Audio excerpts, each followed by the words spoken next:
Well, good evening, everyone, and welcome to this program, 1981 Casablanca and Contemporary Morocco with Dr. Mahmood Ibrahim. I'm Laurel Westendorf. I'm part of the Community Relations team at the Deschutes Public Library. This month, we are celebrating our community reading program, A Novel Idea. And this is our 18th year. This year, we're reading The Other Americans by Leila Lalami. And the program tonight is part of our exploration of the book since the main character's family moved to the U.S. in the wake of Casablanca's unrest and protests in 1981. This event is made possible by our sponsors. Thank you. Our presenter tonight is Dr. Mahmood Ibrahim, Professor Emeritus of History at California State Polytechnic University. Dr. Ibrahim taught courses on Islam, the Middle East, and North Africa, and history methods since 1989 up until retiring this year, just last week. He has a master's and doctorate degree from UCLA. Thank you so much, Dr. Ibrahim, for telling us more about Morocco today and the events in Casablanca in the past. Thank you very much for inviting me to this very interesting event. I would like to share with you my presentation. I think this is really a wonderful way of engaging readership. And so I'm very happy to be part of that. Before I go to contemporary Casablanca, which is the most recent of Moroccan cities, I want to put Casablanca in the context of Moroccan cities in general. And so let me give you an idea that, first of all, about Morocco as an Arab, Islamic, Berber, African country. It's very strategically located and across from Europe and, of course, from the Straits of Gibraltar. Speedboats can make that trip between Tangier and the Spanish coast very, very quickly. And that is a blessing and a curse at the same time. But Morocco is generally a mountainous country. In the north, we have the Rif Mountains. South of that, we have the Middle Atlas. These are not as high as the chain that follows further south called the High Atlas. And the High Atlas, again, there is a Wadi Souss that cuts into the mountains to form what is known as the Anti-Atlas. So from the south to the north, Anti-Atlas, High Atlas, Middle Atlas, and in the north, the Rif Mountains. These mountains have, as you can see from the map, generate quite a number of small and medium-sized rivers that water the coastal plains, and the coastal plains are very fertile in general, and they have agriculture has been a mainstay of Moroccan economy throughout. It may be changing a little bit now, but agriculture, especially vine and olives, and wheat, of course, are the basic crops. If we look at the satellite view, and especially after former President Trump recognized Morocco's claim on the Western Sahara, quid pro quo, for recognizing or making some kind of normal relations with Israel. They have added another mega area called the Western Sahara. And so you can see Morocco is now having about 2,950 kilometers of shorelines, and more specifically on the Atlantic. And that, of course, is a natural resource that the Moroccans utilize, especially in fishing. Fishing industries in Safi and Essaouira is a major industrial output.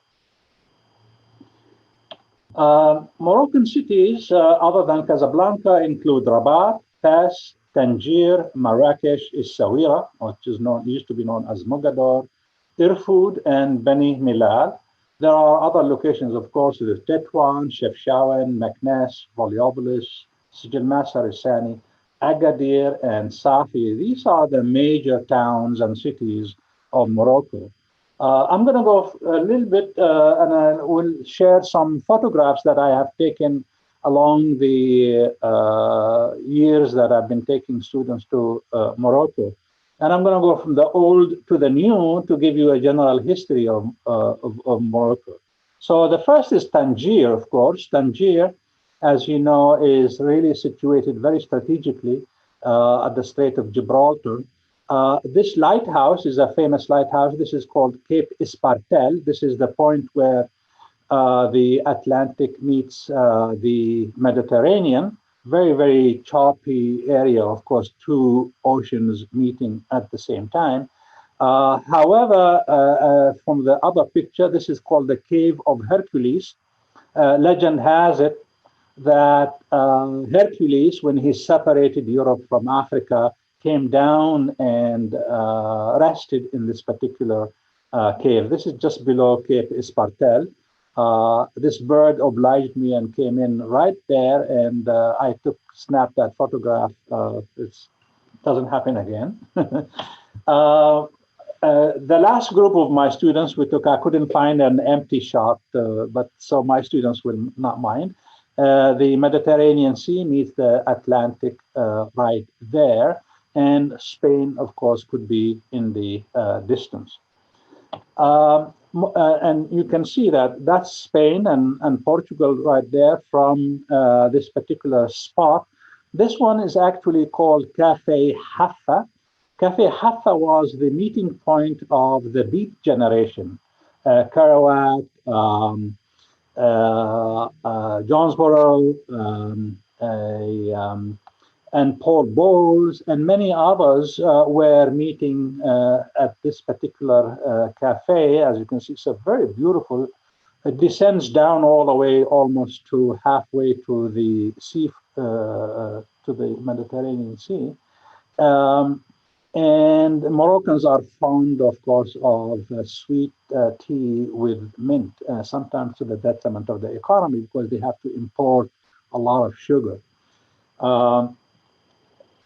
Tangier was so strategically located that from 1907 to about the mid of the 1950s, it was an international city. No one wanted to allow another power of the Europeans to control it, especially during World War II.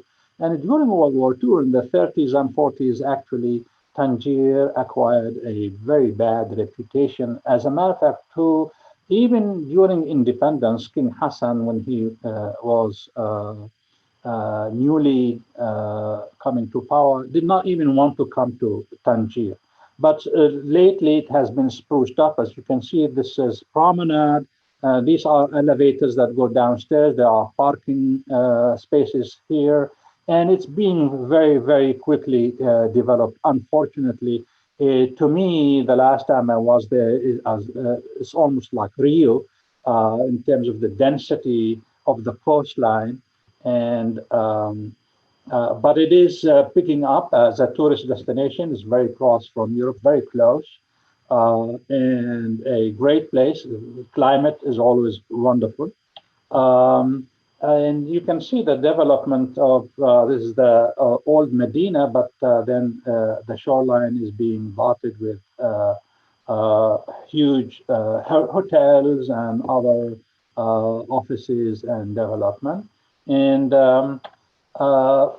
this is the cave again, Cave of Hercules. This is the American legation. As you may know, Morocco was the first country to recognize the United States of America. And eventually by the middle of the 19th century, the Sultan then gave the United States a place where They built their consulate, and right now this is called the Tangier American Legation, and it is the only national park outside of the United States of America. Sunset in Tangier. This is, probably the sun is approaching New York at this time. The second major, so Tangier was somehow settled around the 10th century BCE by the Phoenicians. By the 6th century BC, it was part of the Carthaginian Empire. The Carthaginian Empire extended, of course, as you know, into Spain, and also around the hump of Africa, so to speak, especially through the work of Hanno the Navigator. And Hanno the Navigator came to this place called Essaouira. Essaouira is a small town, sleepy town right now, but it's also a World Heritage site that had been contested several times. And these guns, as you can see, had been placed here when the Portuguese were in control of the area. Essaouira is a fishing town, and these people down there were actually bidding on fish in the fish market. This is a general view of Essaouira, which is a kind of representative of the coastal towns of Morocco, in the sense that these coastal towns, even though they were on the coast, they were close to the beach. As you can see, the wall here closes off the town from the beach because that's where, quote unquote, the enemies came from. And so this, you can see that in Rabat, you can see that in Essaouira, you can see that in other, like Tangier too. And so they're closed off for protection. It's a major conglomerate of fishing boats here, you can see. And by the way, Essaouira was the site of, if anybody watched, the second season of Jack Ryan was filmed over here in Essaouira. And Essaouira continues to be a place for shipbuilding. This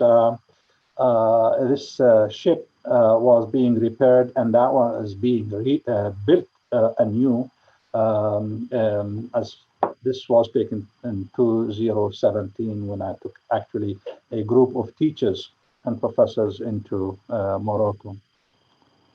So Essaouira, being a 6th century BC location, was very important for the collection of the snail that is used for the purple dye for the clothes at the time. So the Phoenicians even reached there, but for most the time during the Roman era, when the Romans also occupied North Africa, the purple dye was used for the stripes of the senatorial dress.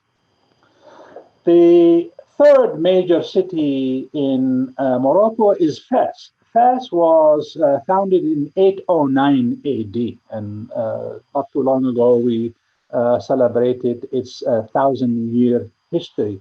Started out right there where this green square or kind of conical dome, that's Al-Qarawiyyin Mosque. And over the years, it built up to the top of the hill. There's a small river. Right now it's been, dammed up and covered up. But the Fez continued to grow to the as almost like a fishbowl. What you see out there is the French, was the Fez Nouvelle, or the new Fez. So having been founded in 809 by one of the first dynasties that would rule the area, and those are the Idrisids. Idris, and of course, Idris is one of the most popular names in Morocco, as Driss Guerraoui you will remember. Driss the First is one of the descendants of the prophets through his daughter Fatima. and he came to the area of Volubilis. I will show that eventually, and started the dynasty. And the Idrisids are the first, basically, to propagate Islam in a systematic way in Morocco. And so Fez itself right now, the whole city is a World Heritage Site. It's almost like a museum. And you can see how it goes upward from the bottom to the top. These are the main gates of two of the main gates of Morocco. The blue one is the known as the Bab Boujloud, and you can see two minarets in there. These are minarets of madrasas, whereas the other one is really the entrance to the wool market, and you can see there is a big huge bales of wool right there at the entrance. Fez, however, it was, as I mentioned, was founded by the Idrisids in 809. It really reached its zenith during the Marinid rule, Banu Marin, a tribal group that came in control in the 13th, 14th centuries. And because they were a tribal group, they did not really have any legitimacy other than their force. They became the big patrons of scholars and ulama, as we call them, and therefore there are so many madrasas or schools that they had been sponsored by them. And so Fez, therefore, it really picked up as a major cultural center where Islamic dogma, Islamic law was elaborated and, of course, disseminated to the rest of North Africa. It had continued to be the cultural capital of the Maghreb or the Far West in translation, and indeed influenced the culture in North Africa as well as in southern Spain. There's another view of Bab Jaloud, and you can see perhaps maybe the descent that you can go down. This is known as Tal'a Kibira, or the big descent. And once again, the two minarets of Madrasa Bu'naniya was one of the most sumptuous madrasas in Fez. It continues to be, by the way, in use until today, as this scholar peering out at the courtyard in the right there in the window will show. The decoration or the structure, the architectural motifs had become set by the time of the Marinids, so that at the bottom you have the zillij or the ceramic part, eventually followed up by the stucco type of part. We call it stalactite or mokornos in Arabic, as you can see in the window right there. And then up above, the cedar wood decorations. And Fez had a great advantage of being very close to water, very close to agricultural areas, as well as forests where cedar trees had been used for the building process. This madrasa on the left here is known as Madrasa Sahrijiya because of this particular pool in the middle. And this pool in the middle has a kind of an optical illusion. Once it's only apparent if you go there and take a look into it. But this Madrasa Sahrijiya is amongst the many madrasas that are in Fez. Alleys in Fez can be used as the shops, and so this is, I call it Rug Alley. Fez is also known for the zillik, that is the decoration of the ceramics, as well in the pottery that is produced readily, as well as the leather. This leather tannery is right in the middle of the town, the old town, and shops of leather, by the way, surround these vats, and believe me, it's not a pleasant smell to be there. And whenever you go there, if you go there, you will always be handed a bunch of mint to keep at your nose to mitigate for the smell.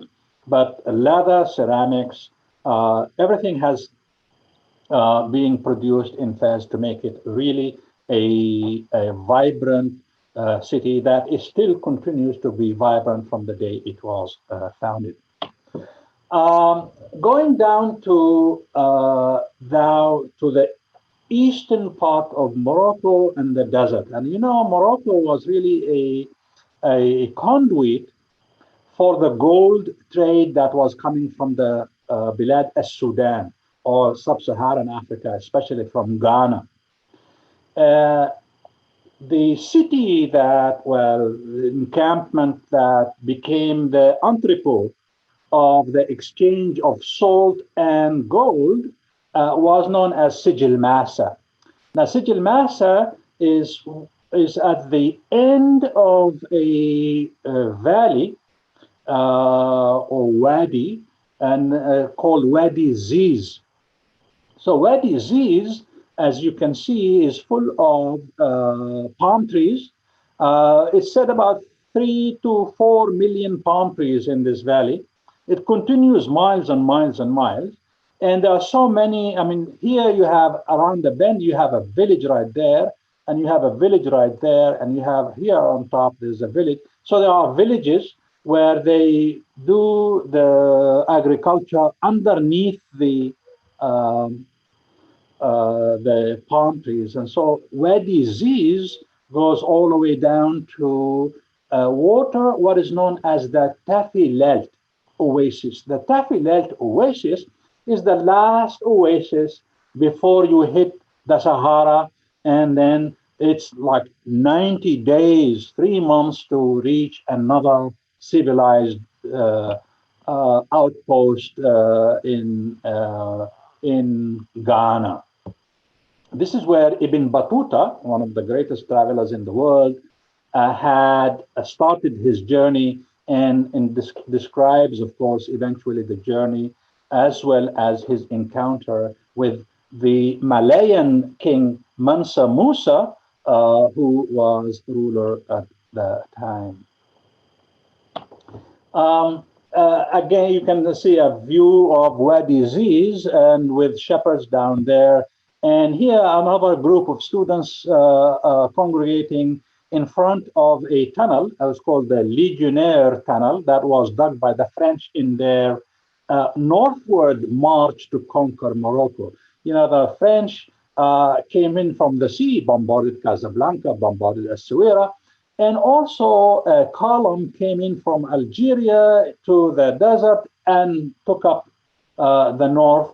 And right here, they had to dig this tunnel through the mountains called the Legionnaire Tunnel.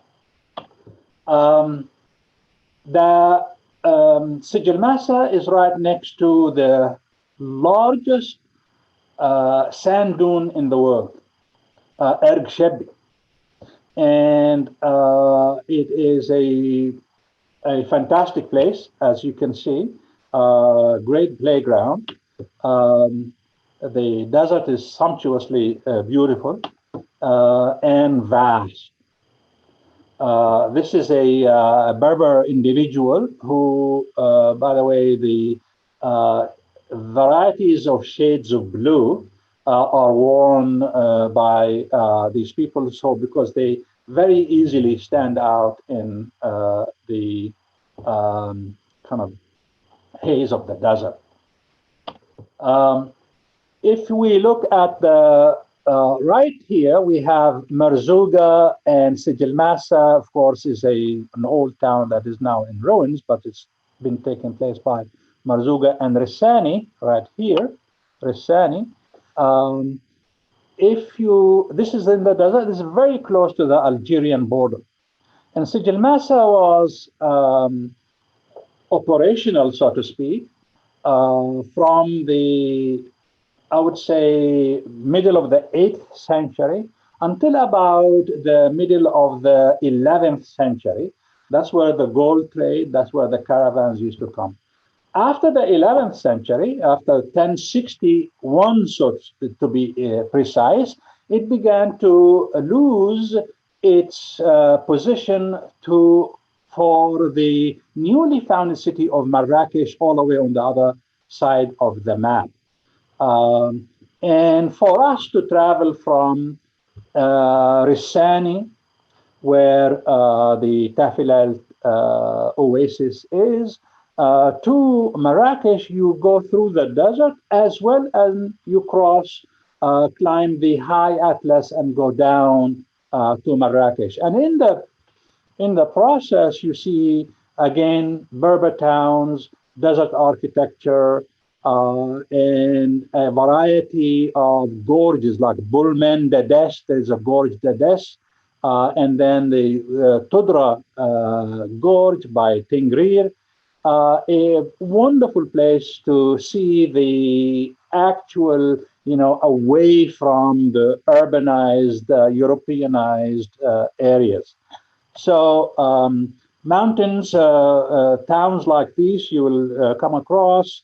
And this is Tangier, that I mentioned earlier, and it is basically this water just coming out of the Tudra gorge and waters the town. And the desert architecture, this is again another desert town with architecture like this abound. This is actually Kasbah Tadwirt, and this is right across from, this is in a town called Wazarzat. Wazarzat, again, it is in the High Atlas, and Wazarzat has developed to be the Hollywood of Morocco. That's where most of many movies that we are familiar with have been filmed. Not to mention Gladiator and many others. And this particular Kasbah, this is just one house. This Kasbah was the place where, or the house of the particular ruler of the area during the French period, the Glaouis, the Glaoui family. This is a famous gorge, the Gorge du Dades, that goes into the High Atlas. And you may have seen this particular road in a Cadillac commercial. It's a very really interesting descent or ascent, depending if you're coming or going. And it is you need to be very careful when you drive down that road. Eventually, we get to Marrakech, and Marrakech, of course, was founded in 1061 AD by a new dynasty called Almoravids, Almorabitun, or the Moors. These are the blue men, or the people who are known as Al-Mulathamun, the veiled one. It is a tribe that started out in today's world is in Senegal, and they expanded northward as a Islamic reform movement in 1061 and founded the city Marrakech. And that's when Sijil Massa began to lose its importance, because now the attention was to this particular town of Marrakech. This is the main square, it's known as Jama' al-Afna. Very, very busy square. And indeed, the markets of Marrakech are always busy. And at night, it's transformed into restaurants. The whole area becomes a place where you can go and eat. I don't really particularly like it myself, but it is a strange phenomenon, and therefore it is always something to see. Spices, spice galore, you can see in Marrakech.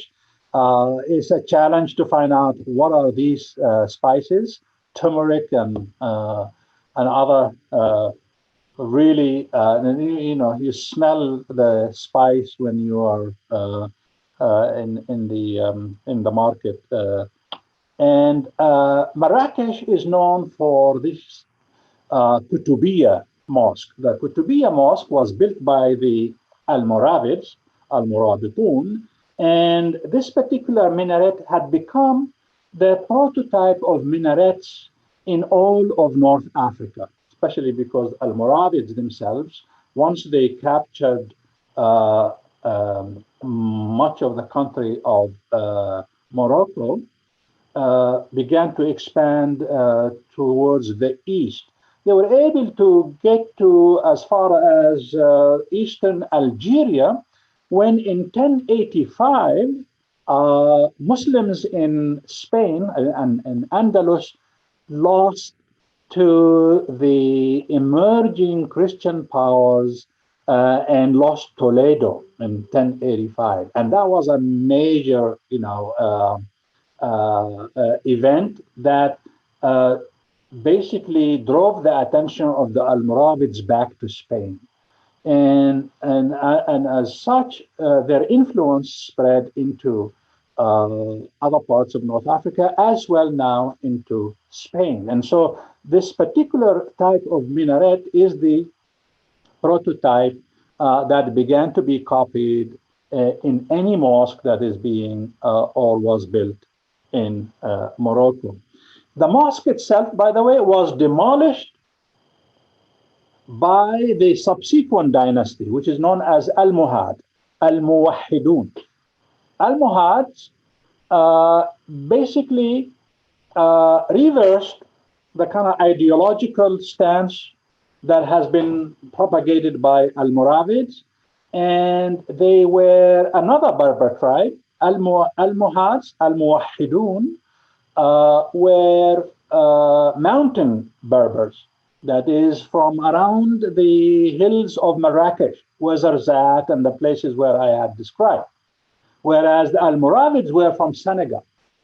So in Islam, women are supposed to cover their faces, not the men.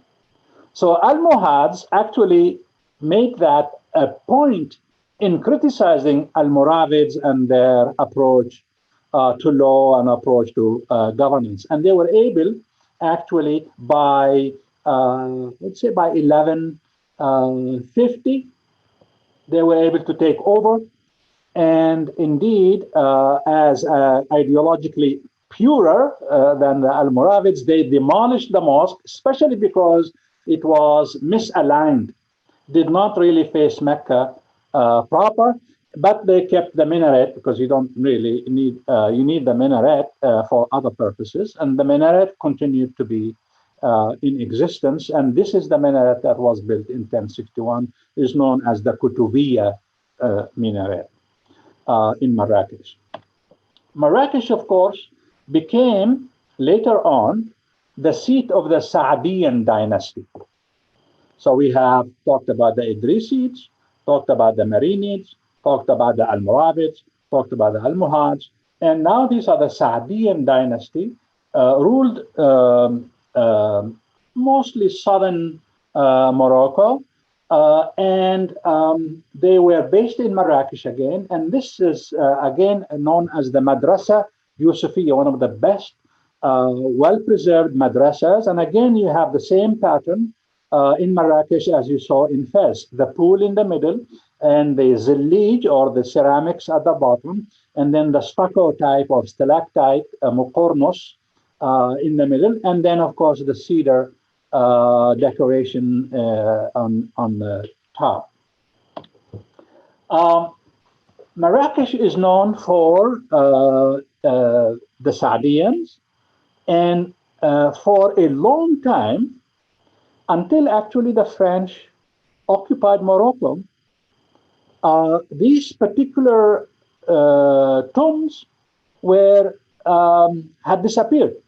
Somehow they were blocked, and no one basically lost knowledge of where they were until it was discovered. And these are known as the Saadian tombs. And one of the major sites one sees when goes to Marrakech is the Saadian tombs. And this particular grave right there is the grave of Ahmad al-Mansur. Ahmad al-Mansur was perhaps maybe the last major Saadian sultan, and he actually had the debacle of sending a troops to Ghana again. At that time, of course, it was the Songhai rulers. Mali had disappeared, and now it's the Songhai, in an effort to control the gold trade. And of course, that was a disastrous campaign. Eventually, Ahmed al-Mansur basically dies, and the Saadians begin to decline. The decline of the Saadians gave the Europeans the opportunity to take certain, like As-Sawira, for example, and As-Safi, and other areas so that they can divert the gold trade from going all the way up to the north to their cities and then take that gold to Europe. That has given the founder of the Alawite dynasty the opportunity to carry out a coup, so to speak, and take over the government. And eventually, this Sharif Ali, who was actually in the Tafilet that we met in Rissani again, he had his ancestors came to the area around I would say 1200s, early 13th century. And legends say that he was asked to be brought over because of his holiness, his barakah, that Tafilat oasis might benefit from his presence. By 1631, the descendant, Sharif Ali, was able to use the ineffectiveness of the Saadians to meet European challenge to carry out and establish a whole new dynasty. So Marrakech was founded in 1061, as I mentioned. Rabat was founded actually by the Almohads, the Al-Muwahhidun, again in their effort to control certain parts of Europe. Al-Muwahhidun ruled for another 100 years or so. They had established themselves in two capitals.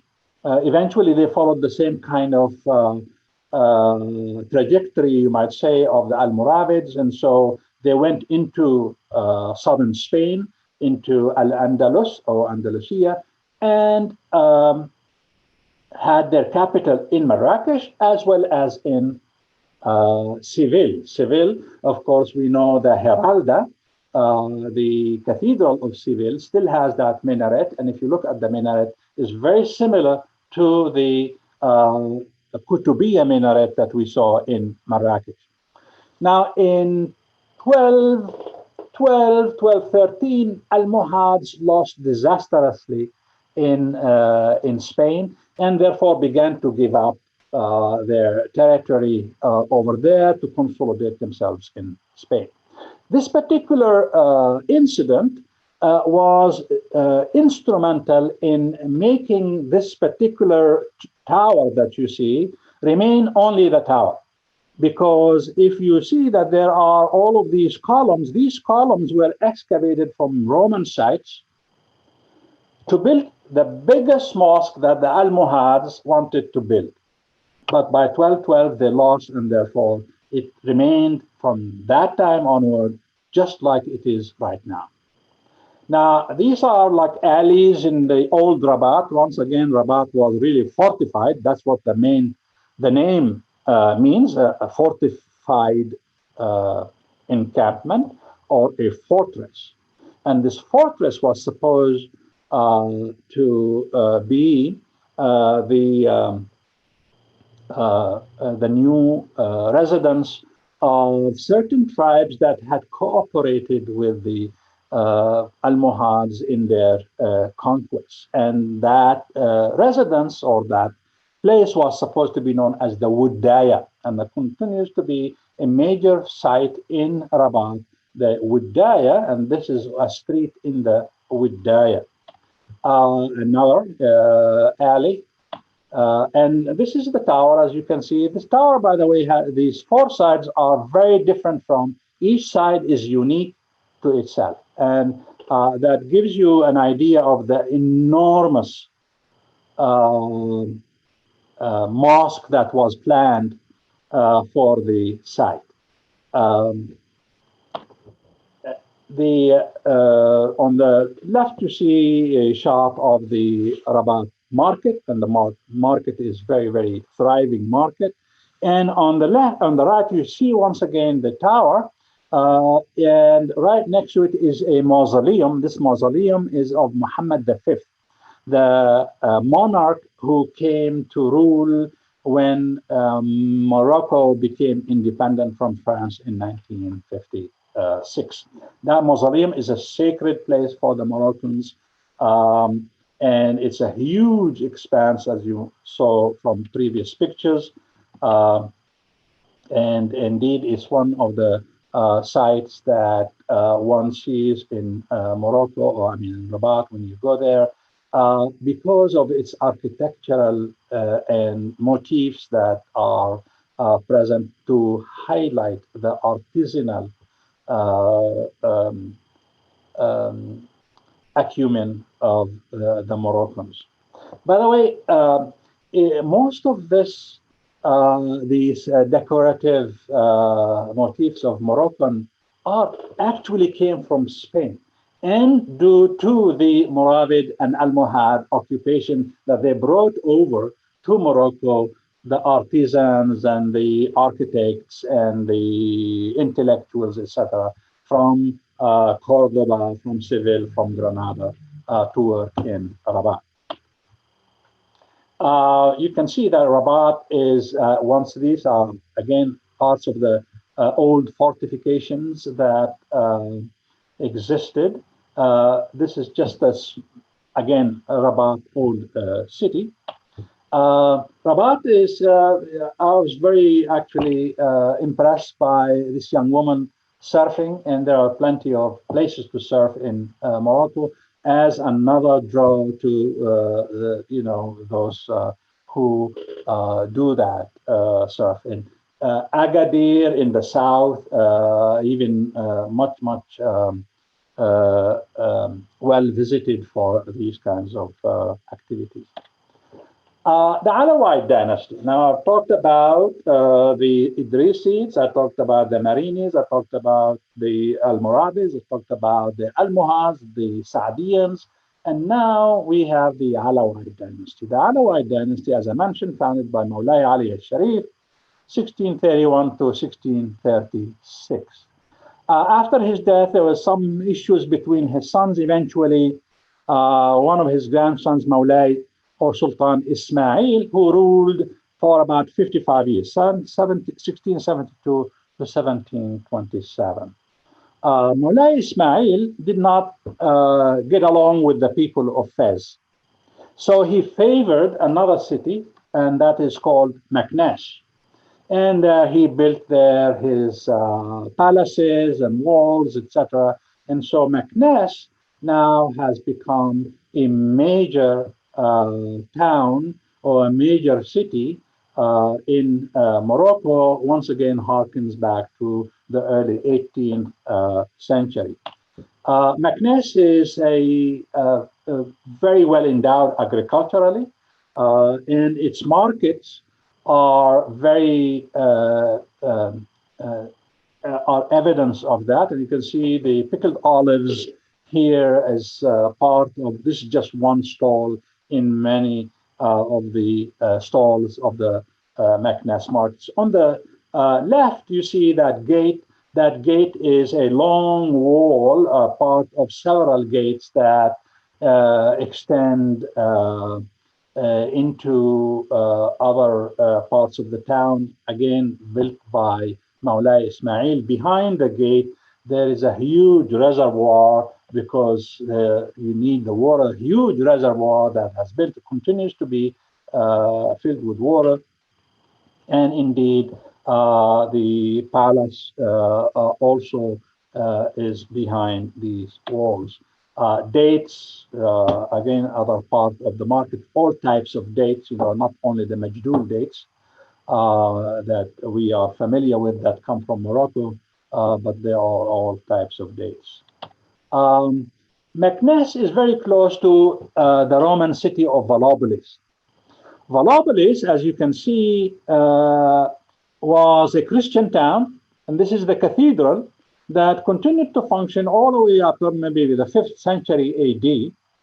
By the time of the beginning of the 9th century, Idris, who had fled from the east, came to this particular place, came to this town. Volubilis at that point was, or that time was governed by the Auraba tribe. The Berber tribe of Auraba were his in-laws. So he had married into the chief of the tribe. And when he fled, he came over here. And eventually, by the way, went a little bit further to the east and founded now the town that you can see there that looks like a reclining camel, as people in the area would say. And that is known as Maulay Idris. Once again, Idris is a very, very popular name in Morocco. Every other person is Driss. And so Maulay Idris is the town that had begun to thrive and exist from that time, from 800 onward. Volubilis, as I mentioned, was a major town, was the capital of Mauritania Tingitana. This is the further west province of the Roman Empire. And the capital was in Volubilis. And this particular arch has been dedicated to Caracalla. So this is Caracalla arch. And once again, the Volubilis is a huge site. Once again, you can see there's nothing but ropes like this, right, protecting the site. Slowly, the Moroccans are making it into a little bit more, paying more and more attention to the details of this particular place. The details such as the mosaics, floor mosaics. This happened to be representing summer on the top. This guy here, I mean, I could see him walking the streets of Maulay Idris or any other Moroccan city. Very, very evocative of the workers of the agricultural workers of the town. And so Volubilis continues to amaze. You can see the huge cardo right there. That's in the east.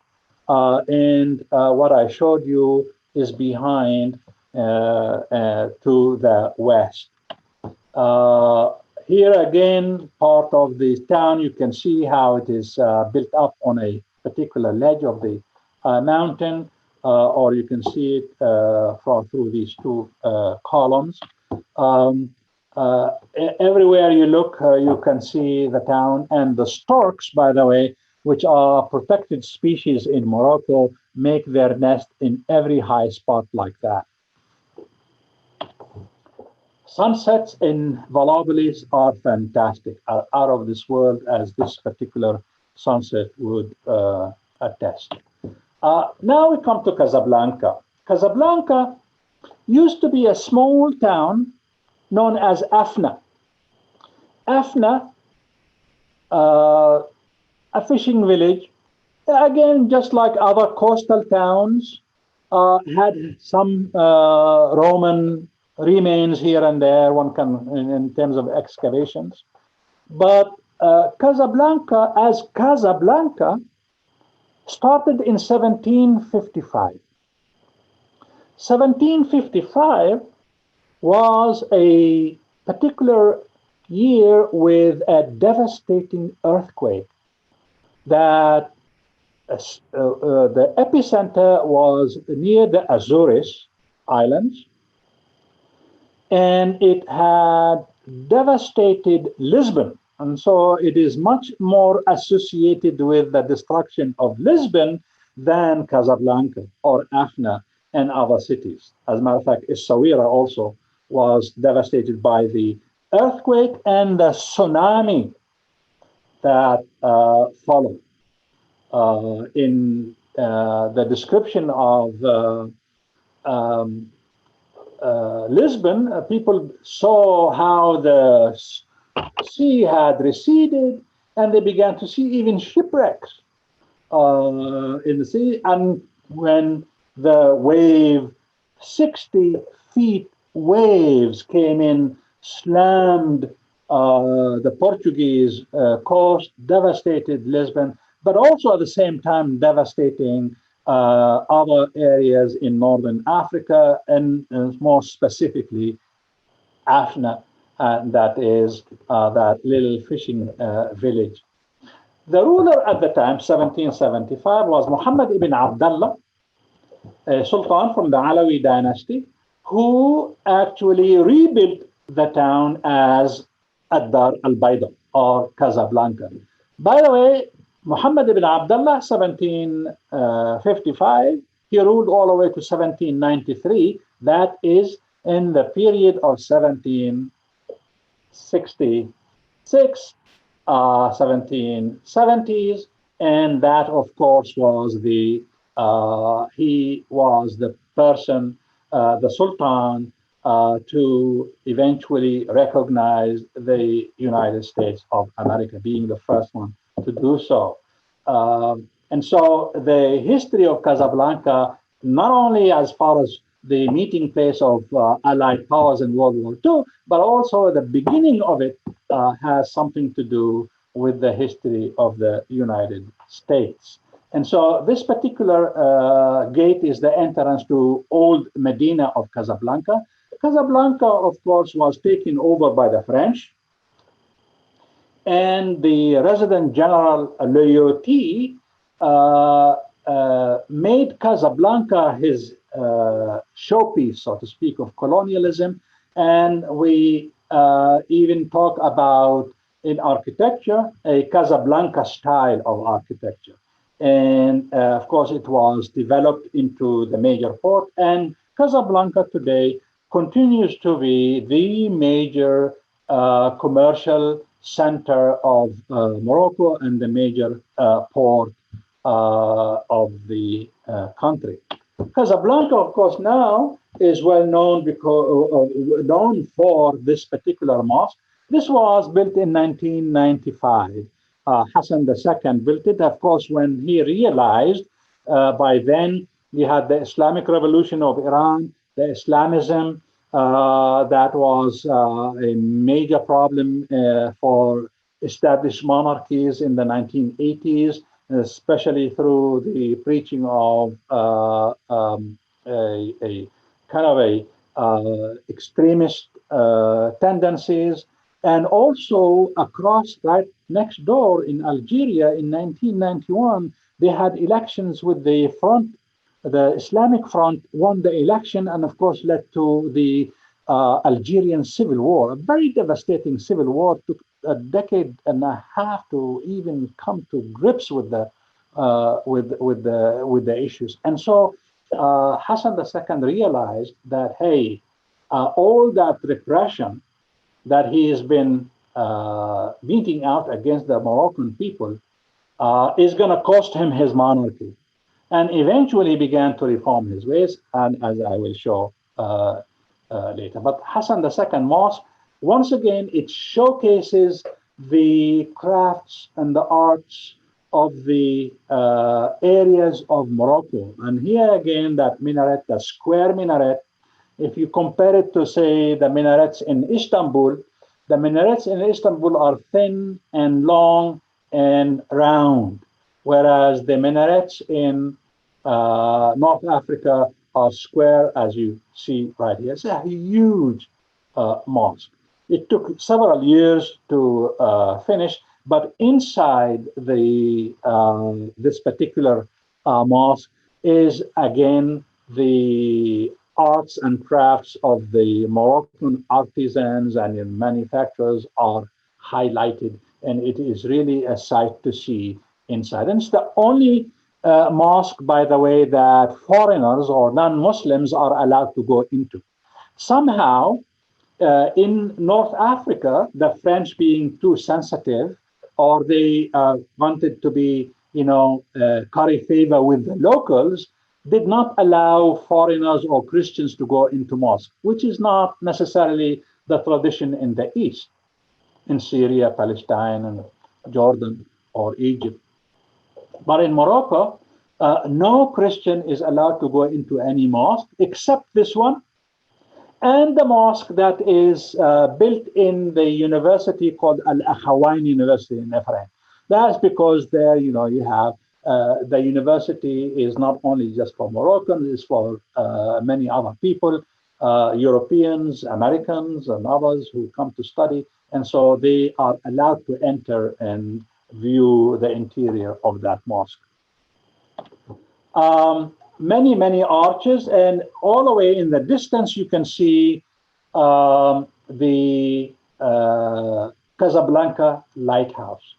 Now there are many lighthouses in Morocco, because being on the shore. We saw Cape Espartel, that is in Tangier. The lighthouse in Rabat was not really too visible, but this lighthouse in Casablanca, you can see again a picture close up of it. Way in the distance, you can see it again, modern Casablanca, from the courtyard of the mosque of Hassan II. This is the Corniche. People, Moroccans go out on the street. It's a particularly nice and cool day. And I want you to take a look at the map here and see where the hand of, this is King Mohammed VI, the current ruler, who's been the king since 1999. It is right in this middle between, or the connecting point, so to speak, between Morocco and the Western Sahara. It is a very telling photograph. Semiotics are sometimes interesting to analyze, and indeed the Moroccan patriarch who is uniting the country, or the two halves of the domain. Again, people looking at their seashore. This is actually, I did not take this picture. This is the Arab League Park.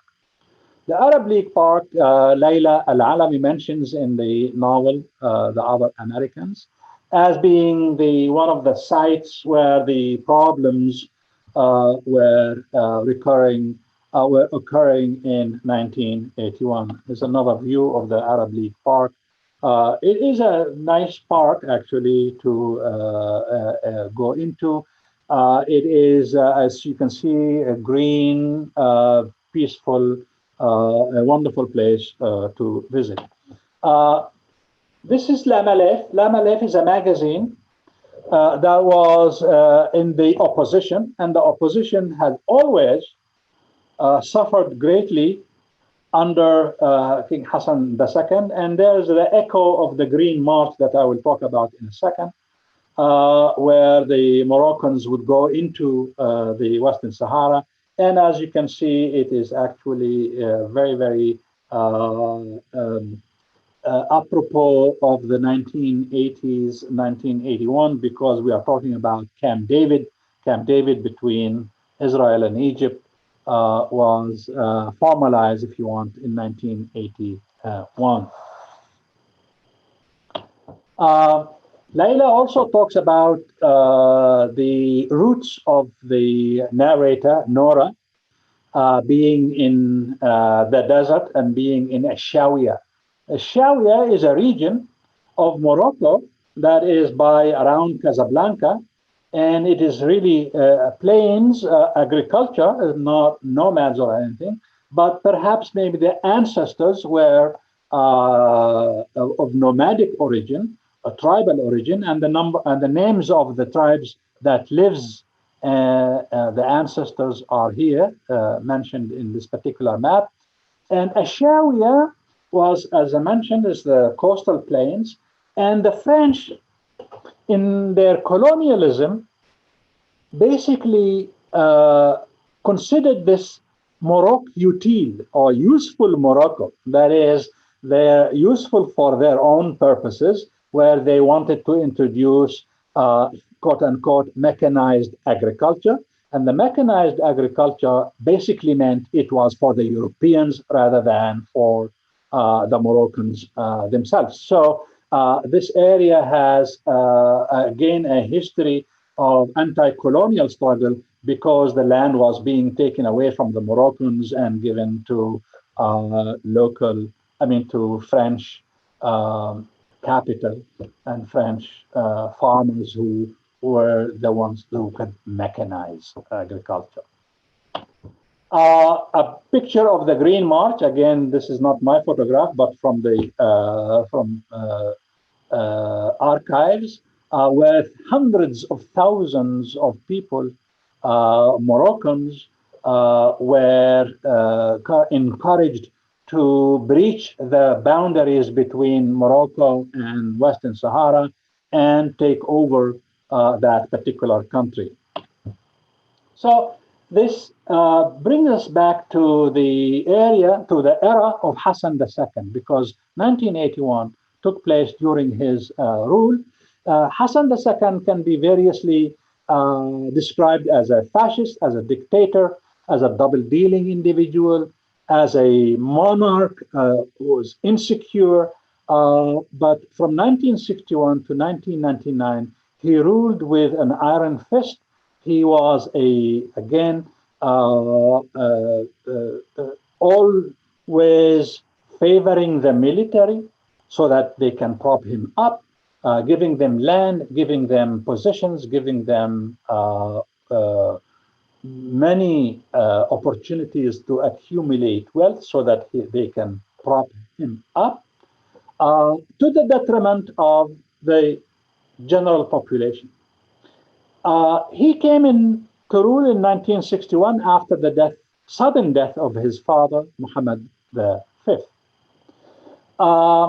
The first, from 1961 to 1965, he was basically trying to hold on to the monarchy and make sure that the monarchy remains intact and that the institutions continue to be beholden to the monarchy, which meant again that the army was going to be the one in favor, and any kind of opposition, any kind of criticism of the government was going to be squelched.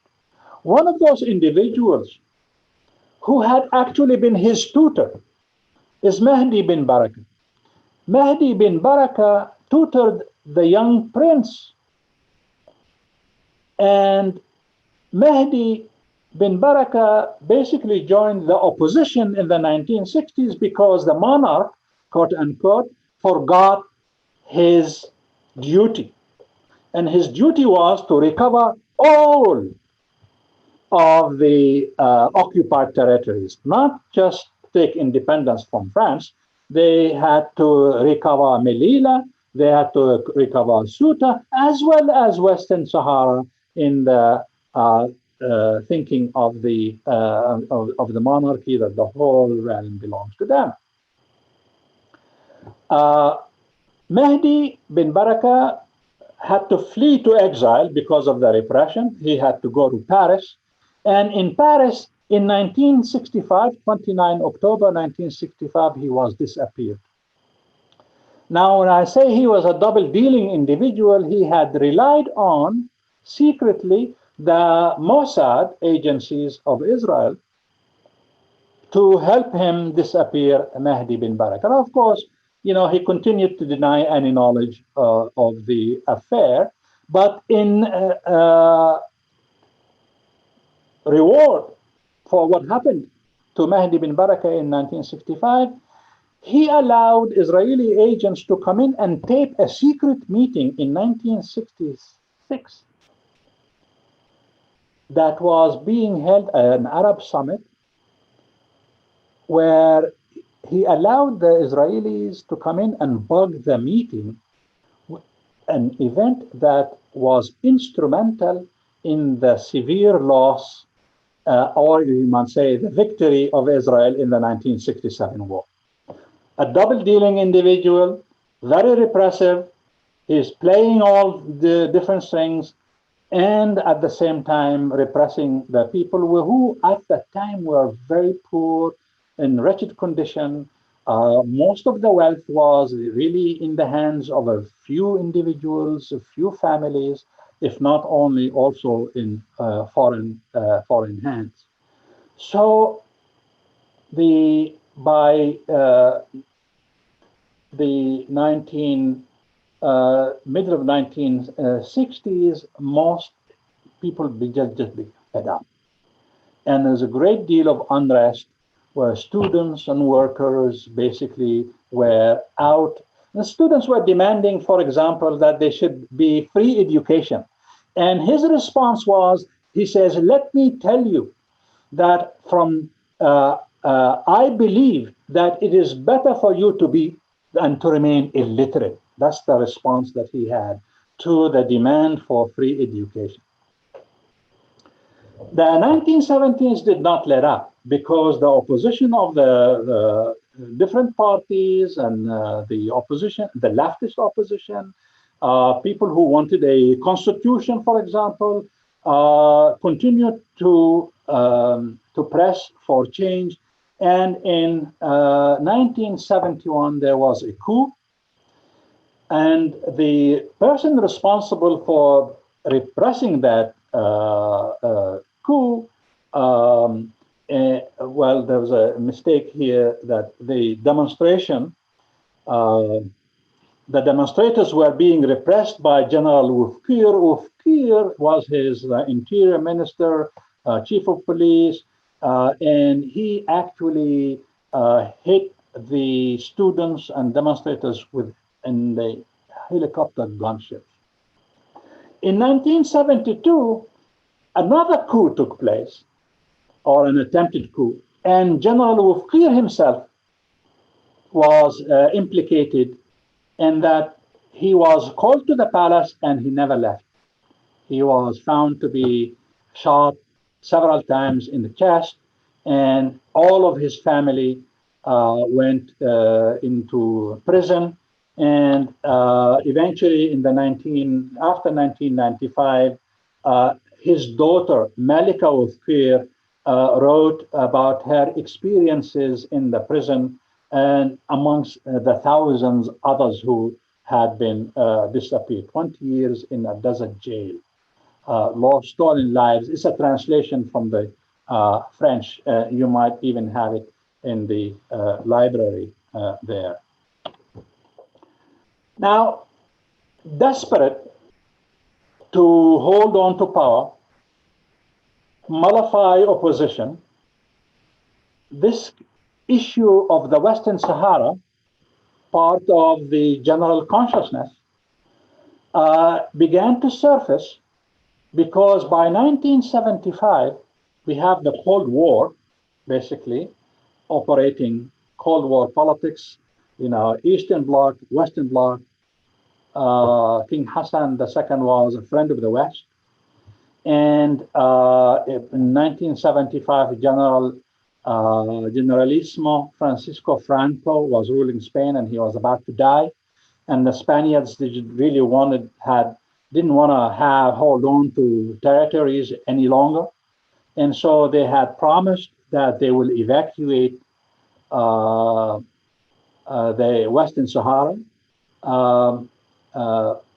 But because of Cold War politics, the French, the Spanish, and the United States, in the person of Henry Kissinger himself, basically encouraged King Hassan to come up with this idea of the Green March. And the Green March was basically allowing hundreds of thousands of Moroccans to go into the Sahara and claim the Sahara, despite the fact that in the Sahara, there are people who by then had developed their own national consciousness, who wanted independence from Spain. They had already been asking for independence. And so he allowed this despite the Green March, despite all of these tendencies. Some Moroccans actually did not want that to happen because they said, we have a lot more to deal with in our midst here rather than take over a whole territory. Of course, the Sahara does not have much in terms of resources except the coast and also phosphate. Other than that, there isn't anything. But phosphate was a major draw at the time, and therefore the Green March took place. In the name of a sacred union that you saw the arm of King Mohammed VI sort of holding between the two. So anyone that began to question that sacred union felt the wrath of the king. Students, intellectuals, workers, anyone who questioned that was really made to feel the wrath. Freedom basically became non-existent. The monarchy was entrenched.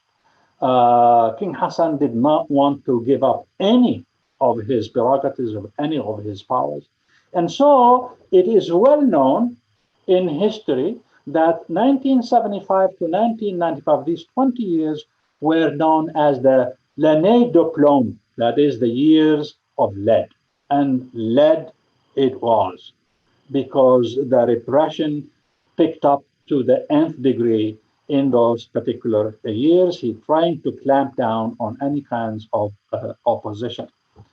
However, as I mentioned, the Sahrawis already have their own national consciousness, and as a matter of fact, a movement known as Polisario led the struggle for Sahrawi independence.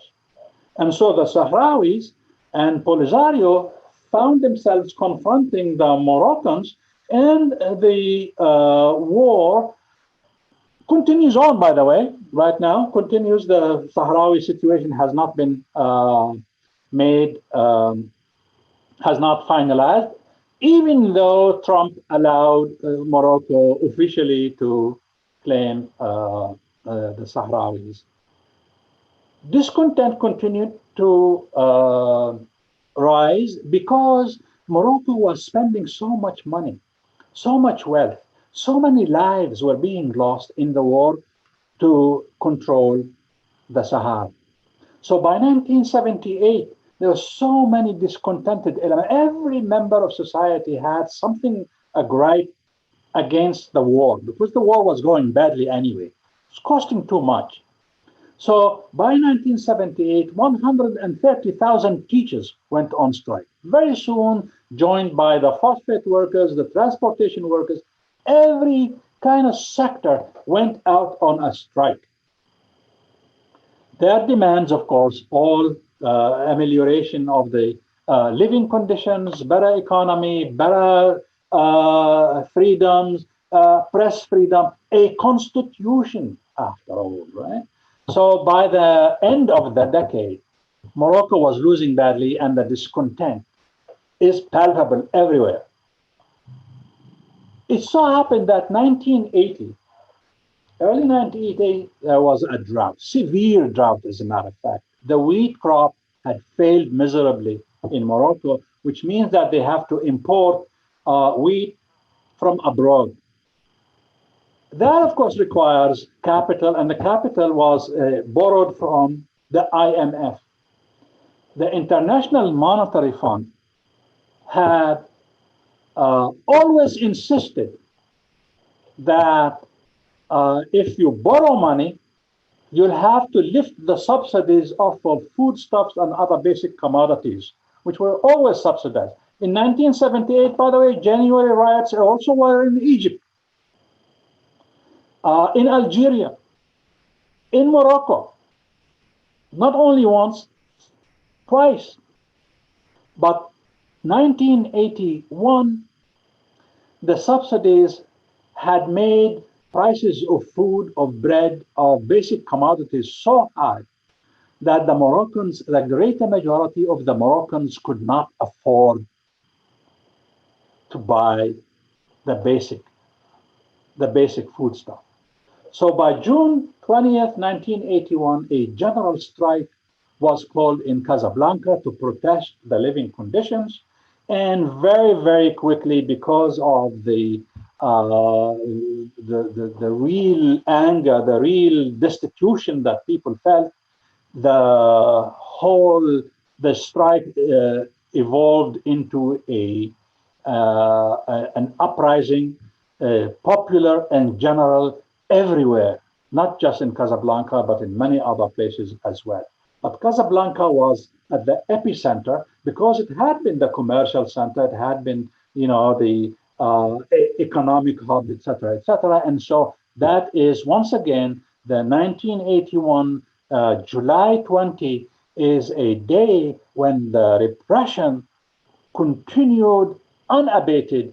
And so that by the end of this particular episode, upward of 637 Moroccans were killed in the streets, thousands were injured. And indeed, these are the events that led Driss Guerraoui and his family to leave Casablanca, because for many people, not just in Casablanca, others felt that Morocco will not be able to offer them either the freedom or the economic opportunities. And so indeed, from the 1980s onward, we talk about a brain drain in Morocco. That is intellectuals, university graduates who cannot find any jobs, began to migrate outside to Europe, to Canada, to the US, to Spain, France, Holland. These are the major areas where the Moroccans began to really flee, so to speak. As a matter of fact, the first novel that Layla Al-Alami, author of The Other Americans, wrote was a novel called Hope and Other Dangerous Pursuit. She chronicles in that novel the lives of many Moroccans who are desperate to flee Morocco. Again, human smuggling as an issue, and how they fare in waiting to be transported across the Straits of Gibraltar, and what happens to them when they get into undocumented, whether in Madrid or other places in Spain or in the south.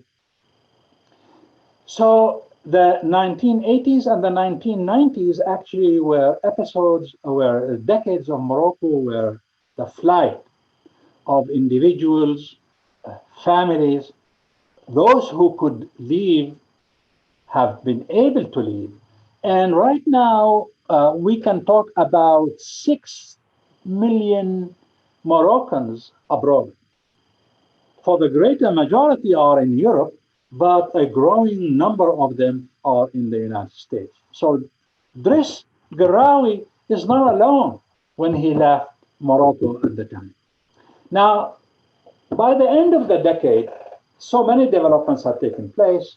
Islamism, the 1979 revolution, Iranian revolution, gave Islamism a major avenue, a path to rise.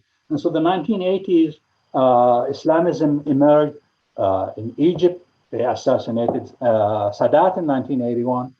And so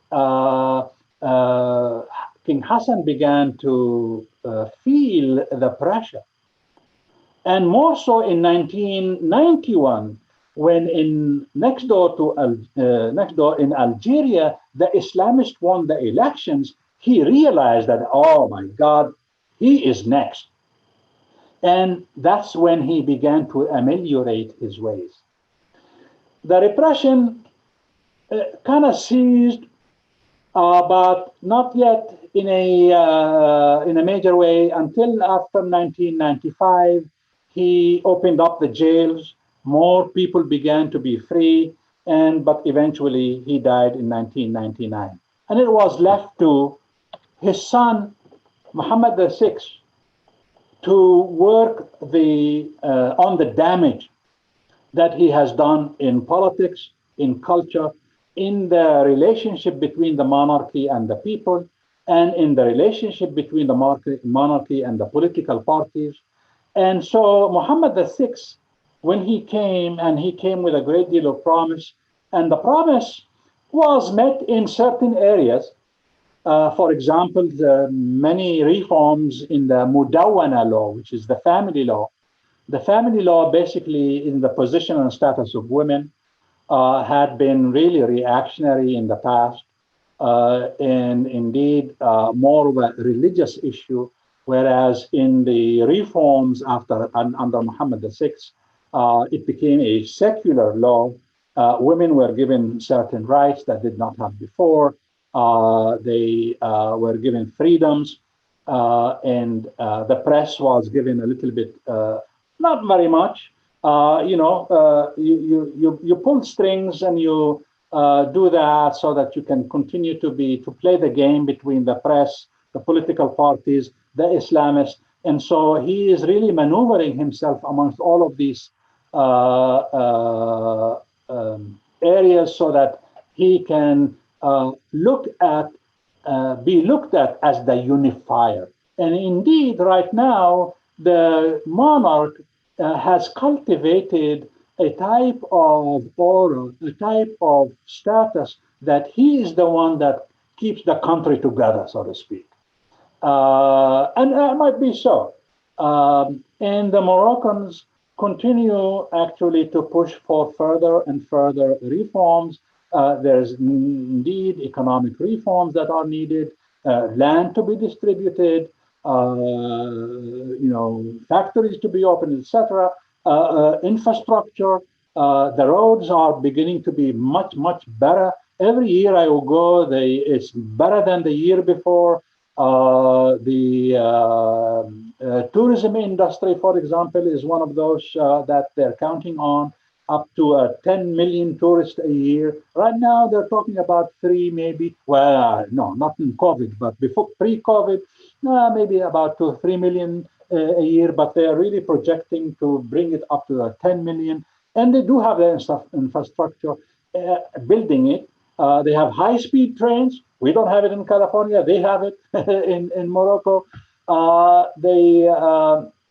Indeed, all of this is being worked at so that Morocco can really live up to its potential. And Morocco has a great deal of potential in terms of agriculture, in terms of industry, and in terms of the human potential that you have there. Indeed, it is getting better all the time. And I hope I had given you something of a background to Morocco, to the 1981 period. And once again, thank you very much for this opportunity to be with you. I hope you enjoy the lecture as well as the book. Thank you again. Thank you so much, Dr. Ibrahim. That was an expansive amount of Moroccan history in a short amount of time. So thank you for telling us more about Morocco and Casablanca in particular. For you in the audience, I want to thank you for joining us tonight. If you would like more information about a novel idea or community reading program, you can go to DeschutesLibrary.org/novel idea. We have a lot of wonderful programs like this that are all free and virtual. This program was recorded and a link will be available online later on. I hope you all have a wonderful rest of your evening. Thank you again, Dr. Ibrahim. Thank you. Thank you. I'm happy to do that again. I'm happy to take people to Morocco if you guys want to go. Dr. Ibrahim has led several mini classes to Morocco, so Yes, I have taken students as well as teachers at a Fulbright Department of Education, U.S. Department of Education grant to take professors as well as teachers, high school teachers. And we spent a 6 weeks with, again, history as well as a seminar abroad. So I'm happy to do that anytime. I love Morocco. Morocco is a picturesque country. It's unbelievably hospitable. Moroccan people are so generous and so great and so friendly. I feel at home when I go there, although I'm not a Moroccan. yeah, your pictures were beautiful, and I feel like we all went on like a little history tour of Morocco just now. So that was really wonderful. Thank you. Thank you. Well, thank you, everyone, and thank you, Dr. Ibrahim. All right. Thank you.